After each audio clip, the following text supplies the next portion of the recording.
नमस्कार. मी राजधान दांडक, संस्थावाध्यक्ष बुलढाणा अर्बन.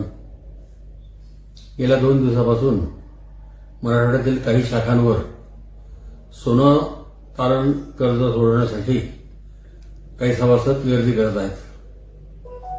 या लोकांना काही आमच्या हितचिंतकांनी असे समजावून सांगितले की बुलढाणा अर्बनमध्ये आपले सोने 70,000 रुपये तोळ्याने ठेवलेले आहे व सध्या सोन्याचा भाव 1.5 लाख रुपये तोळा आहे. बुलढाणामध्ये तुमचं सगळं सोनं विकणार आहे, त्यामुळे तुमचं सोनं तुम्ही सोडून घ्या.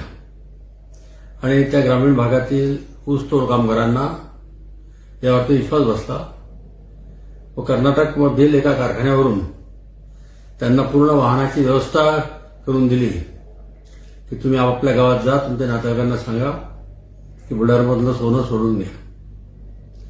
मराठवाड्यामध्ये प्रत्येक शाखेवर जितकं डिपॉझिट आहे त्यापेक्षा डबल गोल्ड लोन आहे.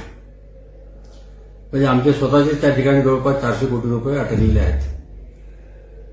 त्यामुळे कोणीही म्हणजे डिस्टर्ब होण्याचं कारण नाही, कारण की आम्ही आपलं संस्था इतकी मोठी आहे की ना आम्ही आपलं सोनं विकणार आहे आणि काहीच नाही.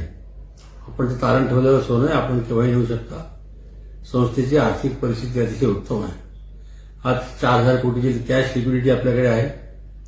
3,000 रुपयाचं मालमत्ता संस्थेची आहे. 1,500 कोटी रुपयाचं वेअरहाऊस लोन आहे आपल्याकडे. आणि बाकी कर्ज आपलं 100% सुरक्षित कर्ज आहे. आणि बुलढाणा अर्बनचा एनपीए फक्त 2% आहे.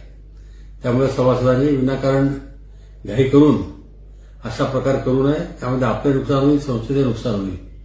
माझी सगळ्यांना एकदा कळकळीची विनंती आहे की आपण सगळ्याच गोष्टीचा गंभीर विचार करावा, बुलढाण्याची आर्थिक स्थिती बघावी आणि नंतरच काय तो योग्य निर्णय घ्यावा. धन्यवाद.